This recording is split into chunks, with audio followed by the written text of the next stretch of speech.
If you marry to a Brazilian or you are in a stable union with a Brazilian and you're planning to move to São Paulo, there is a dangerous assumption that ruins a lot of cases. People think marriage equals automatic residency. It doesn't. What you are applying for is a legal immigration benefit with systems, deadlines, document formalities, fees, and yes, scrutiny. I'm Luciano Oliveira, a Brazilian attorney also licensed in California and Texas. We have a fully staffed office in São Paulo, and we help foreign citizens structure family-based residency cases the right way, before small mistakes turn into big delays. Quick disclaimer, this is general information only, not legal advice and not tax advice. Now let's get into the 5 things that causes disasters for couples seeking marriage or stable union residency in São Paulo. And by residency, I mean legal residency.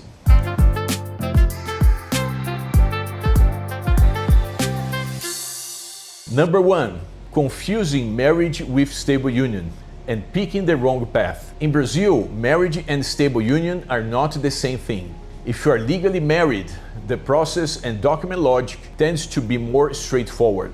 If you are in a stable union, you need to prove the relationship with documentation in a way that satisfies Brazilian authorities. That means your relationship has to exist on paper, not just in your hearts. The disaster happens when couples try to file a stable union case with marriage-style expectations, or they rush into a marriage or stable union document without understanding how it impacts the immigration process. Before you do anything, you need to decide, are we filing based on legal marriage or stable union, and do we have the right proof for the route we are choosing? Number 2, getting married outside Brazil and skipping the Brazil registration step. If you married outside Brazil, many couples assume we have a marriage certificate, done. But Brazil needs that marriage recognized properly for the local process. In practice, that can mean registering the marriage in Brazil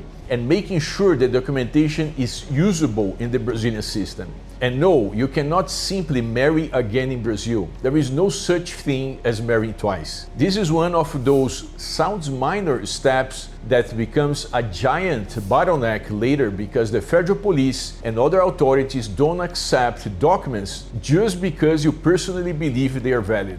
If your marriage happened abroad, do not treat the Brazil side recognition as optional housekeeping. Treat it as a critical early step. Number 3, underestimating São Paulo execution reality and overestimating how much help you'll get. Here is the culture shock. At a consulate abroad, the process can feel guided.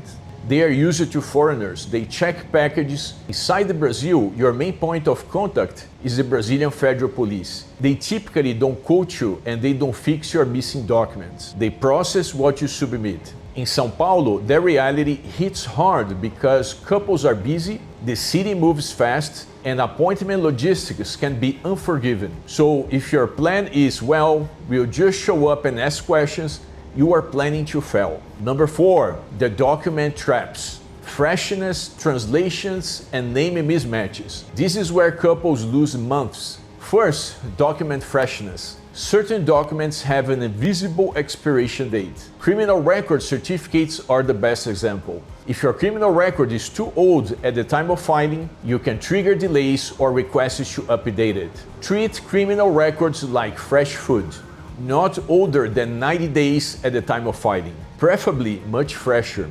Second, translations. If you are applying in Brazil, foreign documents generally need to be translated into Portuguese, often by a sworn translator. Many couples get burned because their documents were accepted abroad in English and they assume Brazil will accept the same. It usually won't. Third, names must match. If your passport uses one name format and your marriage certificate uses another, or accents appear in one place but not another, or you changed names and didn't update supporting documents, Brazil systems can treat that as a mismatch. A mismatch creates friction, friction creates delays, delays create panic, and panic creates bad decisions. Number 5, not expecting a home visit and treating relationship proof like a formality. This is the part I want you to hear clearly. For both marriage-based and stable union-based residency, you should expect that verification can occur, including home visit style checks, not only when someone suspects fraud. Many couples think we are so legitimate, so nobody will check. That's not how it works. Verification can be part of the process.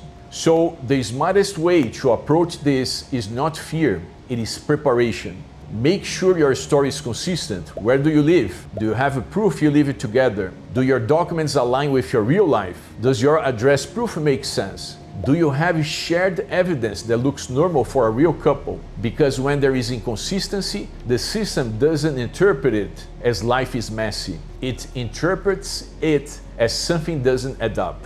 Extra mistake, missing fees, and system steps. GRU, also known as GRU, which is the payment coupon that you need to pay in advance. Online filings, monitoring, and deadlines. Most couples underestimate how procedural this is. There are government fees that often must be paid through a GRU with the correct code. If you pay the wrong GRU, fail to include the proof, or mismatch the payment with the request, your case can stall. There are online systems we will interact with to schedule appointments and other things. So, if you are moving to São Paulo and you want a clean family-based residency process, the right mindset is, this is not romance, this is compliance. Now, one quick note people always ask about, does marriage residency lead to citizenship? Potentially yes, eventually, depending on the specifics of your case and your compliance history. But citizenship is a separate project with its own rules and timeline. Don't build your immigration strategy on a future application. Build it on the residency steps you must complete correctly now. Here's the bottom line. Moving to São Paulo with a Brazilian spouse can be a great plan. But couples don't get delayed because they are bad people. They get delayed because they assume the process will be intuitive, and it is not.